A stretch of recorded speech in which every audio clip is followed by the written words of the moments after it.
Jama'a assalamu alaikum, sunana Alhaji Tijani. A yau na zo muku da bayanai ne akan cryptocurrency wato Bitcoin kenan. Cryptocurrency dai da aka ce jama'a, na farko idan kana so ka samu kudi a cikin shekara ɗaya biyu ka zama miliyoniya, kana da dubunka 20, 50, 100, to the best way wanda za ka yi amfani da shi shine cryptocurrency. Yanzu dai abin da yake cikin kasuwa a duniya kenan, wanda gwamnatoci ma sai da suka gaji suka bar cryptocurrency, yanzu yana trending online. Masu kudin duniya da manya-manyan kamfanoni ma sun fara amfani da wannan cryptocurrency, yanda za ka yi amfani, suna siyan Bitcoin, suna accepting payment. Kamar kamfanin Visa yanzu ya fara amfani da cryptocurrency, kamfanin Tesla kamar su Elon Musk kenan mai kudin duniya, shi ma yana amfani da cryptocurrency ne akan cryptocurrency ko blockchain technology ko Bitcoin. Kuma yanda mutane suke yi suka samu kuɗi, ana ta samun karuwan masu biliyoniya da miliyoniya a duniya. Idan kana so ka samu kuɗi a intanet, ka biyo ni a cikin wannan channel, insha Allah zan yi muku bayanai bidiyo yanda za ka siya coin ka siyar ka samu kuɗi, kuma yanda za ka yi holding da sauransu. To jama'a, menene Bitcoin? Bitcoin ne wani coin aka yi creating nashi a cikin 2009, 1st January 2009 kenan. Wanda ya creating nashi, wanda ya yi samo shi a duniya shine Satoshi Nakamoto. Dalilin da yasa ya yi kirkiri wannan Bitcoin, shi da bayanin da aka yi a lokacin yake maganan cewa ana samun inflation a cikin kudade. Kamar a 2008 an samu crash na world economic ya fadi, yanda mutane suka yi asara miliyoyin kudade wanda suke aje ma a bank. Aka samu matsaloli, darajar kudi warwas ya fadi, mutane suka yi asaran kudade a duniya. Dalilin su saboda kudi a duniya yanzu ana abunan shi centralized currency ne.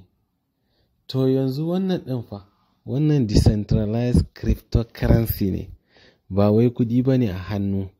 Shi kuma za a yi mining nashi, za a hako shi kamar yadda ake hako gold a kasa, haka ana hako shi a internet. Kuma ba wani institution guda ɗaya wanda yake control na Bitcoin a duniya gaba ɗaya. Kuma total supply nasu gaba ɗaya miliyan 21 ne. Gaba ɗaya total Bitcoin a duniya miliyan 21 ne. Wanda ma yake total supply wanda aka sake shi ne miliyan 18. Kuma duk duniya yanzu mutanen da suke amfani da cryptocurrency a cikin mutane biliyan 7, yanzu 2.5% ne kawai wanda suke amfani da cryptocurrency. Kuma ga darajar Bitcoin yanda ya tashi, har daga a 2010 kana bayar da dala ɗaya za baka Bitcoin guda 200,000 kowane dala ɗaya. Yanzu a duniya in kana da Bitcoin guda ɗaya yana tashi akan dala 60,000 kowane Bitcoin guda ɗaya. Wannan me yasa? Saboda ba wani gwamnatin da yake control nashi kenan. Shine ake ce musu yana amfani da blockchain technology, ta yadda yake amfani da shi. Kuma abun mamaki yanzu duniya, gwamnatin America da kanta tana da Bitcoin kusan 70,000 da wani abu. Manya-manyan kamfanoni da kuma wasu manya-manyan makarantu kamar su Oxford University da kuma kamfani kamar Tesla, kamar Amazon, duka yanzu sun fara amfani da cryptocurrency. Kamar kamfanin da yake amfani yana ba da abin nan ATM card kamar Visa, shi ma yanzu ya fara accepting na cryptocurrency. Abu ne wanda an kasa rike shi gaba ɗaya.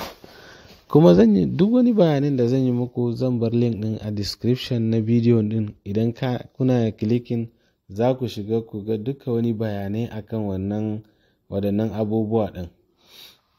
Saboda haka jama'a, a samu ga dama an samu.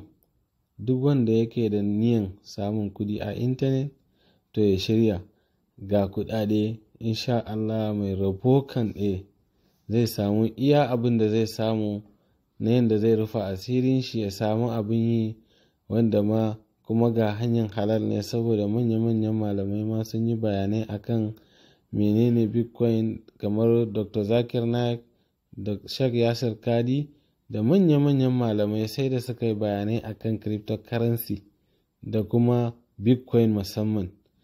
Akwai su bitcoin, akwai ethereum, akwai litecoin, akwai xrp, akwai dai crypto kala-kala a duniya ta yin da za ka siya wannan ka sayar da shi, kamar canji ne abin, kuma kamar yadda ake canji koko kamar yadda ake sayan shiya na kamfani kuma a sayar da shi idan ya yi tsada da sauransu a stock market, kamar haka yake.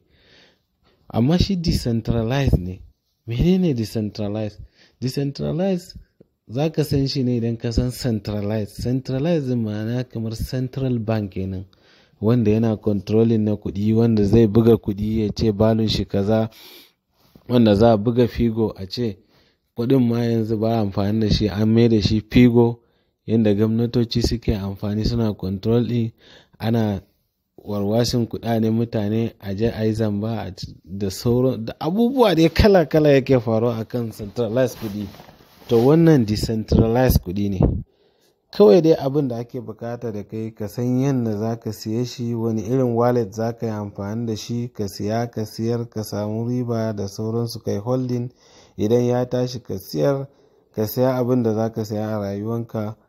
Wallahi jama'a, duk wanda yana da hali ɗaya ya samu ya investing kamar 10,000, 20, 50, 100 ko miliyan ɗaya ne ko nawa ne, ya investing ya gani a cikin cryptocurrency zuwa shekara ɗaya ko wata 6 ko wata 7, 8 haka, ya ga labarin, sai mutumin ya ce to da ya sani da ya yi wannan kasuwancin, kuma gashi hanya ce ta halal. Kawai dai wannan coin da za ka yi amfani da shi ka duba manufofinsu, misali case use nasu kenan wanda za ka same shi. Kowane coin ɗaya idan na yi bayani a kai kan a wani bidiyo masu zuwa, zan ba ku link wanda za ku shiga ku ga yadda abubuwan suke. Coin idan za ka siye shi za ka duba abu 2 abu 3, saboda ana ce musu coin ne da ko token ko abu dai mai kama da haka ake ce musu. Haka duba total supply nasu, za ka duba case use nasu kafin kai ka siya coin ka yi amfani da shi, saboda kar abin ya zo ya taba wani addinin ka, saboda akwai wanda ake amfani da shi a jirgin sama, akwai wanda ake amfani da su wajen biyan kayan dabbobi, akwai wanda ake amfani da su a manya-manyan asibitocin duniya kamar CDMX, ko da yake shi karamin coin ne nan gaba zai tashi da sauransu. So jama'a a yi amfani da wannan dama, saboda yanzu 2.5 ne, ana hasashen nan da shekaru 10 masu zuwa mutanen duniya daga 15% zuwa kashi 15 zuwa kashi 30 za su fara wannan kasuwancin. Saboda haka kar a bar ku a baya. Akwai wasu bidiyoyin da zan yi akan kowane coin ɗaya, zan yi muku bayanai akan su, yadda za ku duba ku san yadda za ku yi rajista kamar manya-manyan wallet kamar Binance, koko Coinbase, koko Trust Wallet da sauransu. Akwai namu na gida ma a nan da sauransu dai, har naira idan kana so akwai shi a ciki. Saboda haka jama'a a yi hakuri, a samu abin yi, saboda a dan samu rashin zaman lafiyan nan da ke damun jama'a. Allah dai ya ba mu lafiya. Saboda akwai bayanai kala-kala akan blockchain technology, koko yadda ake amfani da coin abunan Binance da sauransu, duka zan yi muku bayanai insha Allah a bidiyo masu zuwa. Kuma link na su Dr. Zakir Naik da su Yasir Kadi da sauransu zan bar muku link din a kasa, ta yadda za ku shiga ku ga abubuwan nan yaya suke a addinance, da manya-manyan malamai me suka yi bayani a kansu da sauransu. Saboda haka jama'a a yi hakuri, kowa ya samu abin yi, saboda a samu zaman lafiya. Yadda shi bitcoin ya tashi ya mayar da mutane miliyaniya. Idan kana so ka zama miliyaniya ne ba tare da ka siya dabba ko ka ba da abinci ko ka siya fili, wani ya zai ce wannan fili na da sauransu, ga kana da dama wanda za ka siya, za ka samu wallet. Mu abin mamaki fa wallet nan fa wallahi ba kasafai bane mutum zai shiga. saboda sai ka samu national ID card ko BBN naka ko international passport ko driving license kafin za su yarda su yi rajistan ka, sai sun yi review kokop kafin za a samu a yi rajistan ka da sauransu. Saboda haka jama'a ai hakuri a shiga wannan harkan ta yadda za a samu kuɗi. Ni dai ba financial advisor ba ne, amma dai zan ba ku shawara da yadda hasashe na ya nuna idan da za ku yi ku siya ko ku siyar ko coin da ana tsamman zai tashi da yadda za a yi rajista a yi investing ko da kaɗan ne, a duba abubuwan yadda za su tafi. To Allah dai ya taimaka.